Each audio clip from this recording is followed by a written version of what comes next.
ओम मनोजवं मारुततुल्यवेगं जितेन्द्रियं बुद्धिमतां वरिष्ठं वातात्मजं वानरयूथमुख्यं श्रीरामदूतं शरणं प्रपद्ये। नमस्कार, स्वागत है आपका आचार्य वाणी में। मैं आचार्य डॉक्टर विक्रमादित्य आपके साथ हूं और आज हम आपके समक्ष उपस्थित हैं मंगल के प्रभाव को समझने के लिए। मंगल का जो ग्रहों का योगायोग है बड़ा विशेष बनकर तैयार है। 3 अप्रैल से लेकर 7 जून तक मंगल जो है वो आपके भाग्य में जाकर स्थित है और मंगल जिस राशि में गए हैं, चंद्रमा की जिस राशि में जाकर स्थित हो गए हैं, वहाँ मंगल सबसे कमज़ोर हो जाते हैं। अब भाग्य में बैठा हुआ कमज़ोर ग्रह कमज़ोर हो तो आप समझ सकते हैं कि बने बनाए काम भाग्य के द्वारा ही चलते हैं, क्योंकि शास्त्र भी कई बार इस बात को प्रमाण करता है कर्म बहुत कुछ है लेकिन अंतिम जो स्थिति है वो भाग्य से ही चलती है। भाग्यम फलति सर्वत्र न च विद्या न च पौरुषम, शास्त्र में कई बार इसको नीति वाक्य के अनुसार से भी कहा गया है। कर्म बहुत कुछ है लेकिन भाग्य भी कम नहीं है। हम जिंदगी भर कर्म करते करते, सही रास्ता करते करते कई बार थक जाते हैं, लेकिन भाग्य में कुछ और लिखा होता है। तो भाग्य को सुधारने का रास्ता भी कर्म के थ्रू ही जाता है, लेकिन इस वक्त मंगल ने आपके भाग्य की स्थिति को बड़ा विचित्र बना रखा है। सहयोग की आवश्यकता है, सही रास्ते की आवश्यकता है, और यदि उसको अपना लो तो बहुत सुंदर तरीके से मंगल कर क्या रहे हैं वो समझें। मंगल यदि हम आपकी राशि के दृष्टिकोण से हम बात करें तो आपकी राशि की लग्नेश हैं, आपकी राशि के स्वामी हैं, अष्टम भाव के स्वामी हैं, आपके स्वयं के अंतःकरण के मालिक हैं और वो भाग्य में स्थित है। और भाग्य में चंद्रमा की राशि में विशेष तौर पर जब मंगल जाते हैं तो क्या होता है, कमजोर हो जाते हैं, सबसे नीच के हो जाते हैं। और इसमें भी 10 अंश के जब हो जाते हैं तो परम नीच गति प्राप्त कर लेते हैं, शनि के नक्षत्र में चले जाते हैं। पुनर्वसु, पुष्य, अश्लेषा, इन 3 नक्षत्रों में पुनर्वसु का अंतिम चरण, पुष्य के पूरे 4 चरण और उसके बाद अश्लेषा नक्षत्र के 4 चरण में इस पदार्पण करने के लिए मंगल का योग बनता है। और ऐसे में मंगल जब शनि के नक्षत्र में जाते हैं तो बड़ी स्थिति विचित्र होती है। और भाग्य में जब ऐसे चले जाएं तो क्या होता है, भाग्य बना बनाया काम बिगाड़ सकता है। ऐसे में आवश्यकता होगी कि आप भाग्य को सही करने के लिए भगवान की शरणागति प्राप्त करें। ये नवम भाव ही भाग्य का, भगवान का, धर्म का, देव का भाव है। तो ऐसे में देव कृपा चाहिए। देव कृपा यदि साथ नहीं रही तो आप मान के चलें बने बनाए जो चीज़ें हैं, स्थितियां हैं, जैसे आपकी राशि के दृष्टिकोण से हम बात करें, जैसे ढैया खत्म होकर एक महत्वपूर्ण परिवर्तन का समय आया है तो सही दिशा में चलती चलती बुद्धि गलत दिशा में चल सकती है। हो क्या गया है, मंगल साहस के स्वामी है, साहस वाले भाव को देख भी रहे हैं और वहां पर चलते चलते मंगल जो है चंद्रमा की राशि में, जल तत्व की राशि में चले गए हैं। एक कोयला जो है, अंगारा जो है, वो जल में यदि डूबेगा तो क्या होगा कि जल उसको वाष्पीकरण करेगा, जल जो अंगारा है वो जल को सुखाने का प्रयास करेगा। ये द्वंद्वात्मक स्थिति जो चल रही है ये भाग्य में क्या हो रहा है, बने बनाए खेल को बिगाड़ सकती है। ऐसे में शरणागति चाहिए। ऐसे में समझने की आवश्यकता है कि मंगल है कौन। जब तक मूल तत्व नहीं समझेंगे कि मंगल का जन्म कैसे हुआ। अभी कुछ दिन पहले 1 अप्रैल को मंगल का जन्म दिवस था और हमने विवेकानंद योगाश्रम में उस दिन मंगल का दिव्य उपाय करवाया। सब लोगों से बैठकर हनुमान जी के विशेष उपाय करने का प्रयास किया, मंगल के विशेष उपाय करने का प्रयास करें। अंगारकी चतुर्थी मंगल का जन्म दिवस माना जाता है। शास्त्र के दृष्टिकोण से इसके ऊपर अद्भुत कथा विभिन्न ग्रंथों में, पुराणों में आई है, वो हम भी वर्णित करेंगे, समझाएंगे आपको। तो ऐसे में कोशिश ये करें शिव की शरणागति प्राप्त करने का प्रयास करें, हनुमान जी की शरणागति प्राप्त करने का प्रयास करें। हनुमान जी भी शिव के अंश ही हैं, तो हनुमान चालीसा का पाठ। भाग्य जगाना चाहते हो तो इस वक्त हनुमान जी को पूरी तरह से प्रसन्न करने का प्रयास करो और ऐसे में कोशिश करो हर मंगलवार के मंगलवार हनुमान जी के मंदिर में जाकर विशेष तौर पर या तो सुंदरकांड का पाठ या हनुमान जी को चोला अवश्य चढ़ाओ, हनुमान जी को पीपल के पत्ते की माला अवश्य चढ़ाने का प्रयास करो। जब मंगल परम नीच गति में चल रहा हो, जब मंगल विशेष तौर पर जो पुष्य नक्षत्र में चल रहे हो, उस दौरान तो एक बात ध्यान रखना कि मंगलवार और शनिवार को हनुमान जी को पीपल के पत्तों की माला अर्पित कर देना। ये छोटा सा उपाय है। वैसे विवेकानंद योगाश्रम में हमने रमरा पीठ में इस बार हमने कई सारे कार्यक्रम रखे हैं, क्योंकि ये जो समय है, ये पूरा का पूरा जो समय है विशेष तौर पर बुढ़वा मंगल का समय भी रहेगा और इस पूरे महीने में विशेष तौर पर जितने मंगल पड़ेंगे हम उन सब पर हनुमान जी का सुंदर पाठ, हनुमान चालीसा का पाठ, हनुमान जी के लिए भंडारा, सवा मनी का भोग, ये सब लगाने का प्रयास करेंगे। आपकी वृश्चिक राशि वालों के लिए तो भाग्य को जगाने के लिए सबसे सुंदर रास्ता है। जितनी हनुमान जी की शरणागति प्राप्त करोगे उतना बढ़िया हनुमान जी की कृपा से, शिव की कृपा से आपके भाग्य से रास्ते बनते दिखाई देंगे। नहीं तो ये जो भाग्य में बैठे हुए ग्रह जो हैं, मंगल जो हैं, वो बने बनाए काम को स्लो कर सकते हैं। बहुत सारी बड़ी मुश्किल से शनि महाराज के जो परिवर्तन हुआ है और वो महत्वपूर्ण परिवर्तन की तरफ जाके योग बनाया है, तो ऐसे में कोशिशें करें, इसके सही लाभ को लेने का प्रयास करें, मंगल की स्थिति को समझें। देखिए, उपाय बड़े सरल होने चाहिए। आमतौर पर समस्या क्या है कि कुछ लोग बहुत क्लिष्ट उपाय, बहुत महंगे उपाय बताने का प्रयास करते हैं। देखिए, शास्त्र में, अध्यात्म में, भारतीय संस्कृति में बड़ी सरलता से रास्ते बताए गए हैं। एक व्यक्ति एक किसी महात्मा के पास गया, उसको घर जाना था, बहुत समस्याएं चल रही थी। कथा को मैं छोटे रूप में समझाने का प्रयास करूंगा, बहुत लंबी कथा नहीं सुनाऊंगा, छोटे से सार रूप में समझने का प्रयास करें। बड़ी सरलता से उस कथा को यदि हम समझ लें तो जीवन के कष्टों को दूर कर सकते हैं। एक महात्मा के पास गया, महात्मा जी, जीवन में संकट है, रास्ते में जाना है मुझे, मेरा गांव उस तरफ है और रास्ते में पानी चढ़ा हुआ है, नदी में पानी चढ़ा हुआ है और मैं पार नहीं कर सकता। बाबा ने कहा, आध्यात्मिक दृष्टिकोण में चिंता मत करो, मैं आपको एक उपाय बताता हूँ। एक बाबा जी ने एक कुछ मंत्र उसको लिखा और एक कागज के लिखकर भोजपत्र में उसको हाथ में दे दिया। बोलो, इसको अपने मुट्ठी में रख ले और जैसे ही जैसे बस केवल भगवान का स्मरण कर कर इसको लेके चलता चला जा, पानी तेरा हटता चला जाएगा। उसने उसको रास्ते में देखा तो वो चमत्कार था कि जहां जहां वो लेके जा रहा था वो पानी हटता चला जा रहा था और वो भागता चला जा रहा था। उत्कंठा हुई रास्ते में देखते देखते, कह रहे ऐसा क्या बाबा जी ने दे दिया है। उसने पर्ची खोली, उसमें राम नाम लिखा था। अरे, राम नाम लिखा है। इतना सा देखा और देखता क्या है कि वो पानी वापस उसकी तरफ भागता चला आ रहा है। भागा वापस, अरे डूब जाऊंगा, और महात्मा के पास वापस पहुंचा। महात्मा की शरणागति प्राप्त की। महाराज, आपने कहा था देखना, मैंने देख लिया। बाबा ने कहा, कोई बात नहीं, चिंता मत कर, मैं दोबारा कुछ बना के देता हूँ। बाबा ने फिर एक उपाय दिया और हाथ में कहा, बस इसको लेके जा, अब चिंता मत करियो, बस लेके चला जा।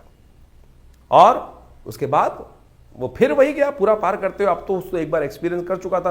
उसने बाबा की बात को पूरी तरह अक्षर से अक्षर माना और उसके बाद उस रास्ते को पार कर लिया। पानी घटा और वो पार कर गया बिना किसी द्वंद के कारण से। घर पहुंचा, घर पहुंच के फिर खोलता है हाथ को, पुड़िया को, उत्कंठा, क्योंकि हम भी ऐसे हैं हठधर्मी जो हैं, जो ना तो विश्वास करते किसी बात पर। उसने फिर खोल के देखा और उसमें लिखा वही राम नाम। इस संसार को पार करने के लिए राम नाम ही तो है। उपाय यही है, जो उल्टा जपो सीधा जपो वही पार कर जाएगा। उल्टा जप के वाल्मीकि बड़े ज्ञानी बन गए। तो सोचो, ये स्थिति थी। लेकिन हमें भी क्या होता है, हमारे को बड़े बड़े पैसे खर्च करके उल्टे सीधे कार्य कर कर तभी हमको मजा आता है।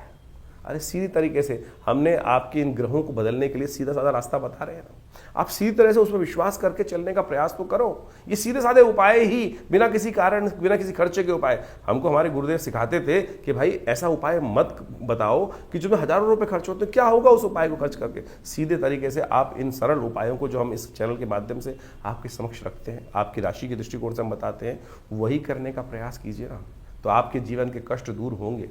आज की तारीख में आप किसी भी जन्म पत्री को दिखाने जाते हैं, कहीं भी जब बात करते हैं, देखिए बाबाओं ने क्या होकर, कितनी मालाएं, कितने कंठ पहनकर, पता नहीं क्या क्या स्थिति, बाह्य आवरण कैसा बना रखा है। वो एक मिसमरिज्म क्रिएट करने का प्रयास किया जाता है। बहुत अध्यात्म बहुत सरल है और ज्योतिष बिना अध्यात्म के नहीं हो सकता।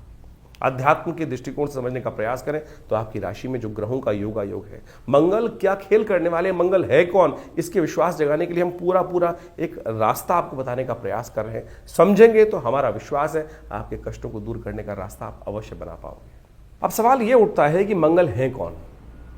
भारतीय सनातन संस्कृति में हमारे वेद इत्यादि, उपनिषद इत्यादि ग्रंथों के अंदर हर चीज की उत्पत्ति और उत्पत्ति का कारण, हर चीज उपस्थित की गई है। और उन मूलभूत सिद्धांतों को, कथाओं को हम समझकर वास्तविक तौर पर उनका प्रभाव किस प्रकार का जीवन में होगा वो हम समझ सकते हैं। जैसे चंद्रमा कहाँ से उत्पन्न हुए, सूर्य कहाँ से उत्पन्न हुए, किस प्रकार से उत्पन्न हुए, क्या उनकी कथा है, इसके साथ साथ स्वभाव क्या है, किस प्रकार के योगायोग जो ज्योतिष के दृष्टिकोण से हमें दिखाई देते हैं वो बनेंगे, क्या होंगे, किस प्रकार के करेंगे। तो वीरभद्र की उत्पत्ति की कथा भी बड़ी विचित्र है। जो मंगल वीरभद्र ही है वास्तविक तौर पर, शिव के गण हैं। वीरभद्र जो थे वो भगवान शिव के पसीने से उत्पन्न हुए थे और विशेष तौर पर दुख, भय, क्रोध का प्रतीक माने जाते हैं। और मंगल की स्थिति वास्तविक तौर पे हमको समझ लेना चाहिए, मंगल इन तीनों का ही प्रतीक माना जाता है। मंगल पुरुषार्थ का भी मालिक है, क्रोध का भी मालिक है, साहस का संबंध रखता है, और साथ साथ यदि वो शीर्ण हो जाए तो शोक और दुख का कारण भी बनता है। क्योंकि मंगल की उत्पत्ति जो हुई है वो विशेष तौर पर ऐसी ही परिस्थिति में हुई। कहा जाता है शास्त्रीय कथा के अनुसार से, यदि आप विभिन्न ग्रंथों को पढ़ें तो वहाँ वो कथा का वर्णन अद्भुत रूप से आता है। जब सती ने भगवान शंकर के समक्ष अपनी इच्छा रखी कि वो उनके पिता दक्ष प्रजापति ने जो यज्ञ रखा था उसमें जाना चाहती हैं, तो भगवान ने मना किया कि बिना बुलाए नहीं जाना चाहिए। चाहे अपना घर भी हो, अगर वो आमंत्रण नहीं है तो वहाँ नहीं जाना चाहिए। और दक्ष ने तो साक्षात शिव को उस यज्ञ में बुलाया ही नहीं था, जो उन्होंने अपने अभिमान के लिए रखा था, अपने अभिमान की पूर्ति के लिए रखा था। और ऐसे मूड बहुत हैं जो इस संसार में अपने अभिमान की पूर्ति के लिए सत्य को समझ नहीं पाते हैं, सत्य का परित्याग कर देते हैं। दक्ष ने यही धृष्टता करी। ये कथा बड़े अद्भुत रूप से समझने की है। जब भगवान शिव को नहीं बुलाया गया तो पार्वती जी वहाँ जाती हैं, देखती हैं आकाश मंडल में बड़े बड़े विमान दक्ष के यहाँ जा रहे हैं, समस्त देवता इत्यादि सब वहाँ उस यज्ञ में आमंत्रित थे। तो उनको बड़ा दुख होता है कि मेरे पिता ने मेरे पति को बुलाया नहीं। भगवान शिव के समक्ष जाकर प्रार्थना करती हैं, भगवान शिव मना भी करते हैं, लेकिन वो कहते हैं मेरे पिता का घर है, मुझे जाना चाहिए, मुझे जाना तो चाहिए ही चाहिए। लेकिन मन में तो कुछ और भाव था सती के, ये संसार को उदाहरण देना था। जब वो जाती हैं यज्ञ के अंदर और वहाँ देखती हैं कि सब लोग विद्यमान हैं, लेकिन जो पिता के द्वारा स्थान जो है वो शिव का रिक्त रखा गया है और उस यज्ञ में शिव को स्थान नहीं दिया गया है, तो वो अपने आप को उस यज्ञ के कुंड में समर्पित कर देती हैं। और ये सूचना जैसे ही भगवान शिव तक पहुंचती हैं, क्रोध आवेश के कारण, शोक के कारण से उनका जो पसीना है पृथ्वी पर गिरता है, कहा जाता है उसी से वीरभद्र की उत्पत्ति हुई। और वीरभद्र ने जाकर उस यज्ञ क्या था, वो वास्तविक तौर पे अधर्म का प्रतीक ही वो हो गया था। अहंकार की पूर्ति के लिए उस यज्ञ को दक्ष ने रखा था। वो यज्ञ का विध्वंस होना इसलिए आवश्यक था क्योंकि वो अहंकार की पूर्ति के लिए किया जा रहा था। अहंकार यज्ञ के द्वारा नहीं पूरा हो सकता। और दक्ष के उस यज्ञ को वीरभद्र ने जाकर संहार किया और जो उसके बाद दक्ष का सिर तक काट दिया गया उस अपराध के कारण से। और जब भगवती का शरीर वहां लेके जाते हैं वीरभद्र, तो शिव वीरभद्र को आकाश मंडल में स्थित कर देते हैं और वही धरती जो से उत्पन्न हुए जो वीरभद्र थे भगवान शिव के पसीने से, क्रोध के प्रतीक माने जाते हैं और विभिन्न आयुधों से अलंकृत हैं और संहार करने वाले हैं, अहंकार का संहार करने वाले। ये वीरभद्र की कथा है। और कहा जाता है कि ये संयोग जब बनता है, विशेष तौर पर जब मंगल और चतुर्थी का संयोग बन जाता है, उसी दिन वीरभद्र जयंती मानी जाती है, मंगल की जयंती मानी जाती है। और भगवान शिव के आशीर्वाद से वो आकाश मंडल में उस दिन से स्थिर है, धरती पुत्र माने जाते हैं। इनका एक गायत्री के रूप में भी मंत्र आता है, अंगारकाय विद्महे धरती पुत्राय धीमहि तन्नो भौमः प्रचोदयात्। इस प्रकार से उनकी गायत्री आती है और इसका स्तवन कर लेने से कहा जाता है कि मंगल के बहुत सारे दोष शांत हो जाते हैं। तो ये वीरभद्र जो हैं, जो वास्तविक तौर पर मंगल के रूप में आकाश मंडल में स्थित है, उनका स्वभाव आपने समझा। और इस वक्त जो ग्रहों का परिवर्तन का योग बना है, मंगल जो है कर्क राशि में जा रहे हैं। मंगल एक अग्नि तत्व की राशि के मालिक माने जाते हैं और अग्नि तत्व की राशि के होते हुए वो जल तत्व की राशि में, कर्क राशि जल तत्व की राशि, जल तत्व के होते हुए जब अग्नि, और विशेष तौर पे आप समझें कि जल तत्व के साथ जाके बैठेगी तो क्या होगा, वाष्पीकरण होगा, उड़ेगा, वो वाष्पीकरण होगा, मंगल निस्तेज हो जाएंगे, दुस्साहस करने के योग बन जाते हैं। विश्व में जब भी मंगल कर्क राशि में आते हैं, आप सत्य मान लें, जो दुस्साहस करने वाली प्रवृत्ति है संसार में बढ़ जाती है। और उन दिनों विशेष तौर पर यदि आप एनालाइज करके देखें, हमने इस बात को बहुत अच्छे से एनालाइज करके देखा, यहाँ तक कि जो गलत तरफ जाने का रुझान है वो बढ़ जाता है। और तो और दुस्साहस करते हुए लोग, कई बार ऐसा देखा जाता है कि विशेष तौर पर आत्मदाह करने वाली, आत्महत्या वाली बातें, जो मेंटली लोग थोड़े वीक होते हैं, ऐसी समस्याएं उस समय बढ़ जाती हैं। नशे की स्थितियां वाला काम बहुत ज्यादा बढ़ जाता है। मंगल जो है साहस का प्रतीक है, और जब मंगल साहस जब है वो निस्तेज, कर्क राशि में जाके वो निस्तेज हो जाते हैं, नीच के बोले जाते हैं, और ऐसे में वो 3 नक्षत्रों को पार करते हैं। 3 नक्षत्रों की स्थिति में जाते हैं, पुनर्वसु, पुष्य और अश्लेषा। पुनर्वसु के अंतिम चरण में। और पुष्य नक्षत्र जो शनि का नक्षत्र है वो इसलिए भयावह माना जाता है, मंगल को सबसे कमजोर माना जाता है। एक तो वो शनि के नक्षत्र में चले जाते हैं, पुष्य के चारों चरण उसी में पार करते हैं। उसके बाद अश्लेषा नक्षत्र में भी वो विहार करते हैं। तो ये जो नक्षत्र हैं इनमें सबसे भयावह स्थिति मंगल की तब होती है जब वो पुष्य नक्षत्र में जाते हैं। ऐसे में मंगल को शांत करने के लिए अनेक अनेक उपाय शास्त्र में वर्णित हैं, और उन सब उपायों को कर कर आप अपने कष्टों को दूर करने के सुंदर योग बना सकते हैं। जो हमने आपको उपाय बताए भी बहुत सारे, उसके अंतर्गत यदि एक और श्रेष्ठ उपाय आप करने का प्रयास करें, शिव ही तो मंगल हैं, शिव के गण ही तो वो वीरभद्र थे, और वही तो शिव से ही तो वास्तविक तौर पर उनका शिव की आराधना कर कर यदि मंगलवार के मंगलवार गुड़ के जल से, मीठे जल से या गन्ने के रस से भगवान शिव का अभिषेक कर लिया जाए, ओम नमः शिवाय इस मंत्र का स्तवन करते हुए, मंगल की गायत्री का पाठ करते हुए, तो कहा जाता है कि मंगल के बहुत सारे नेगेटिव प्रभाव दूर होने के रास्ते आपको प्राप्त होंगे। तो ये बात आपको सैद्धांतिक तौर पे समझते हुए कार्य करने का प्रयास करना चाहिए। इससे आपके जीवन के बहुत सारे कष्टों को दूर करने का रास्ता आपको प्राप्त होगा, ग्रह नक्षत्रों में परिवर्तन का रास्ता आपको प्राप्त होगा। इसके साथ साथ आपको ये भी समझना चाहिए कि हम हर चीज़ को राशि के दृष्टिकोण से विभाजित करने का प्रयास करते हैं। अब हमको इस चैनल के माध्यम से आपके समक्ष गोचर की व्यवस्था समझानी है, लेकिन ये गोचर की व्यवस्थाएं जो हैं वो तो एक सार्वभौमिक रूप में है।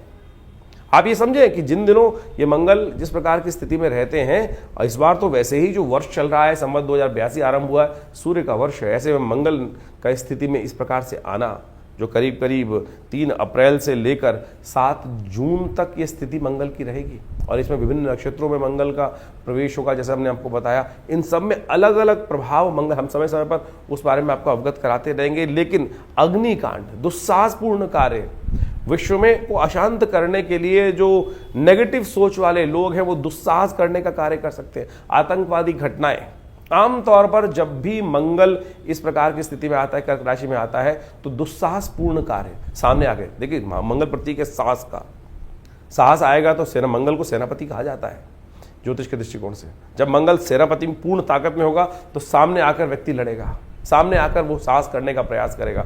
लेकिन जब मंगल क्षीण हो जाता है तो दुस्साहस, गलत कार्य, निकृष्ट कार्य करने की तरफ गलत मानसिकता के लोग ज्यादा प्रेरित हो जाते हैं। आतंकवादी घटनाएं, जो बम विस्फोट इत्यादि की घटनाएं ज्यादा विशेष तौर पर घटने के कार्य करते हैं, जिनको नीचता वाले कार्य कहा जाता है, यानी गलत तरफ ताकत लगाकर कार्य करने की तरफ, निकृष्ट कार्य करने की तरफ मनोवृत्ति लोगों की बदलती चली जाती है। नुकसान पहुंचाने का कार्य, मानवता को नुकसान पहुंचाने का कार्य ऐसे में निकृष्ट मानसिकता के लोग ज्यादा करते दिखाई देंगे। शांत होकर आपको समझने का प्रयास करना है, आपको अपने जीवन की रक्षा करने का प्रयास करना चाहिए।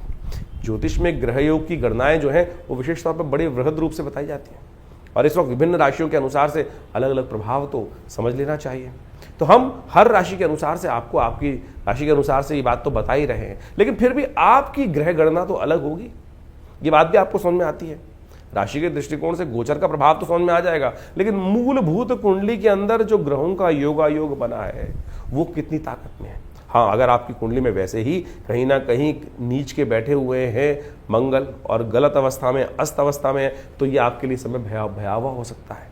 और वहीं अगर आपकी कुंडली में मंगल पूर्ण ताकत में है, मंगल की दशाएं अच्छी चल रही हैं, नवांश में मंगल शुद्ध होकर बैठा है, तो आपके लिए इतना गलत का समय नहीं होगा जितना ओवरऑल दिखाई देता है। तो ऐसे में आप अपनी जन्मपत्री को समय समय पर अच्छे से चेक कराते रहें, पूछते रहें, गणनाएं जानते रहें। जैसे हम कहा जाता है ना कि आज की तारीख में मॉडर्न ज़माने में कहा जाता है कि डॉक्टर साहब के पास जाकर समय करीब 6 महीने में कम से कम एक बार अपने ब्लड टेस्ट और पूरी संपूर्ण रूप से कंसल्टेशन ले लेनी चाहिए। तो उसी प्रकार से ज्योतिष भी एक ऐसी चीज़ है कि एक ऐसा आईना है कि जो आपके भविष्य को में क्या कुछ होने की योग है, किस प्रकार के योगायोग बनने वाले हैं, उस सब संबंध में आपको अवगत करा सकता है। और लोग सही समय में समझ लें कि हमारा समय कैसे चल रहा है। जैसे हम आपको बताते हैं कि भाई इस वक्त गोचर में ये 7.5 का योग चल रहा है, किसी राशि में ये समय ये चल रहा है, ये चल रहा है, ऐसा चल रहा है, तो क्या होता है, लोग उससे पहले सावधान हो जाते हैं। और सावधानी यदि रहेगी तो दुर्घटना कम घटेगी, और सावधानी हटी तो आपने बोर्ड पे देखा हुआ लिखा हुआ, सावधानी हटी दुर्घटना घटी। तो यही बात है, इसके अनेक उपाय शास्त्र में वर्णित हैं जो हमने बड़े सरल रूप में आपके समक्ष रखने का प्रयास किया है। बहुत सारे लोग कहते हैं कि ज्योतिष डराते हैं। ज्योतिष डराने का विषय नहीं है, ज्योतिष अवगत कराने का विषय है। देखिए, आप अगर नेगेटिव सोच रखेंगे तो फिर समस्याएं उत्पन्न होने के योग बनेंगे।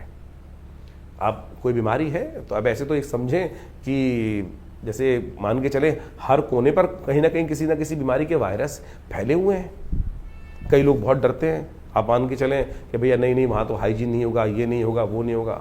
कुछ लोग होते हैं एकदम उत्साह के तारे, नहीं मेरी इम्यूनिटी इतनी स्ट्रांग है, मैं तो बिल्कुल ठीक ठाक होकर निकल जाऊंगा।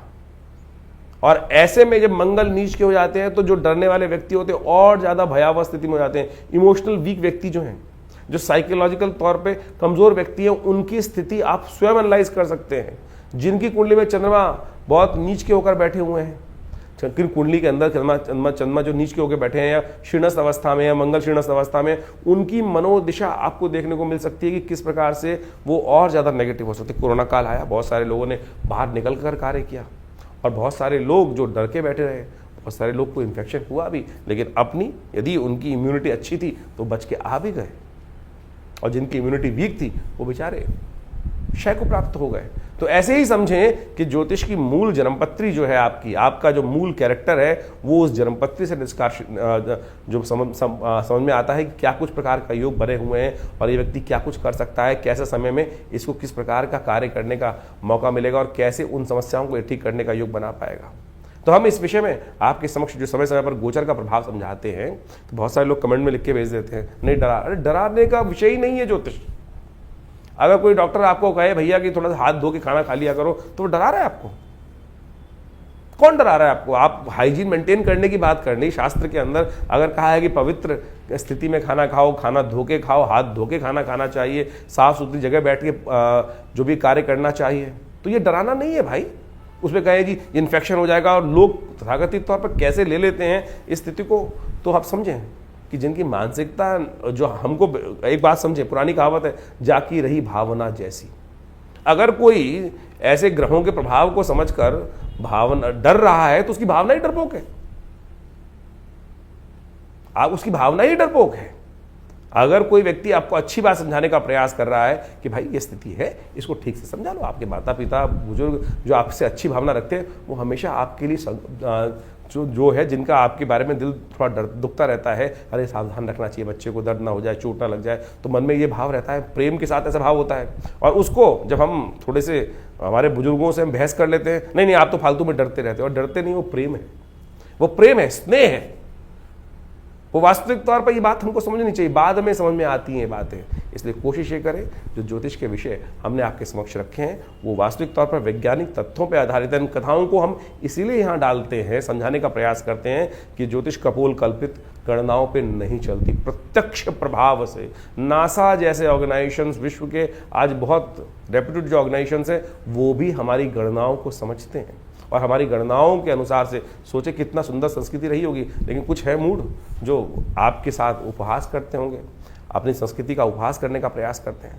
तो हमारा आपसे अनुरोध है, हमारा आपके समक्ष एक विशेष तौर पर बात रखने का तरीका है, कोशिश करें इन गणनाओं को हल्के में ना लिया करें। हम आपके साथ समय समय पर जुड़े रहते हैं, और दिल्ली में हमारा ये संस्थान जो विवेकानंद योगाश्रम है, पिछले करीब 60-70 सालों से आप सबके लिए कार्य कर रहा है, आध्यात्मिक क्षेत्र में कार्य कर रहा है, और बहुत सारे यज्ञ इत्यादि समय समय पर चलते ही रहते हैं आश्रम में।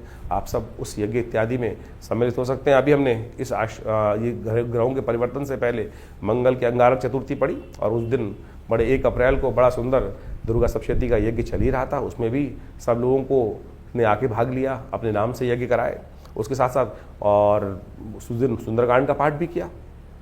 तो इस मंगल के नेगेटिव प्रभाव को दूर करने के लिए जितने मंगल पढ़ें उसमें अवश्य सुंदरकांड का पाठ अवश्य करने का प्रयास करें, और आपकी श्रद्धा के साथ भगवती कृपा से आपके कष्ट दूर होने के योग बनेंगे। ऐसे में बुढ़वा मंगल भी पढ़ेंगे, और हम विवेकानंद योगाश्रम में व्यवस्था बना रहे हैं कि लगातार जितने भी मंगल इसमें पढ़ें, उसके लिए मंगल ग्रह की शांति करने के लिए, आपके ग्रहों को दोषों को दूर करने के लिए वहाँ लगातार यज्ञ इत्यादि के बहुत सारे कार्यक्रम रहेंगे। नंबर्स आपके सामने स्क्रीन पर चलते रहते हैं, और हम आपको समय समय पर आपके राशिफल के अनुसार से अवगत भी कराते रहते हैं। तो आप भी अपने उस कार्य को करने के लिए स्वयं पधार सकते हैं, विवेकानंद योगाश्रम में ये व्यवस्था है कि आप खुद आकर पूजा कर सकते हैं। बहुत सारी संस्थाओं में ऐसा होता है पूजा हो रही नहीं हो रही पता ही नहीं चल रहा है। हम उस व्यवस्था को आपके साथ जोड़ते हैं। हर रविवार को अभी और इन दिनों जहाँ जब ये स्थिति रहेगी, मंगल ऐसी खराब स्थिति में रहेंगे, तो आश्रम पर सुंदरकांड की सुंदर व्यवस्था हमने लगातार रखने का प्रयास किया है। आप भी अपने नाम गोत्र को आश्रम पर भेजकर अपने स्थान को आरक्षित कर यदि खुद बैठना चाहें तो आपका स्वागत है। इन समस्त कार्यक्रमों में जो समय समय पर रहेंगे आप उसमें बैठकर अपने ग्रहों का उपचार बहुत सुंदर तरीके से कर सकते हैं। और शास्त्री माने हमारे यहाँ जो यज्ञ की व्यवस्था है ना, वो सबसे सुदृढ़ व्यवस्था है। आप समझे, शास्त्र के अंदर 3 विधियां बताई गई हैं, मंत्र जप, स्नान और दान। और दान हम जब भी कर रहे हैं और किसी गलत व्यक्ति को दान कर दिया तो दान का लाभ की जगह नुकसान हो जाएगा। यज्ञ जो है वो भगवान के नाम पर आहुति जो अर्पित करते हैं वो सीधी भगवान को ही प्राप्त होती है, उससे श्रेष्ठ कोई चीज। इसीलिए कहा गया है शास्त्र में, यज्ञो वै श्रेष्ठतम कर्म। तो आप श्रद्धा के साथ इन समस्त रीतियों को समझते हुए अपने जो हमारी पद्धति रही है, भारतीय संस्कृति की सनातन पद्धति रही है, उसके साथ जुड़े रहें। और हमारा विश्वास है कि इन समस्त कष्टों से निवारण करने के लिए, ग्रहजनों के प्रभाव को अपने लिए शुभ बनाने के लिए यदि आप इन समस्त शुभ कर्मों के साथ जुड़े रहेंगे तो लाभ ही होगा, कष्ट दूर ही होंगे और जीवन आनंद से व्यतीत होगा।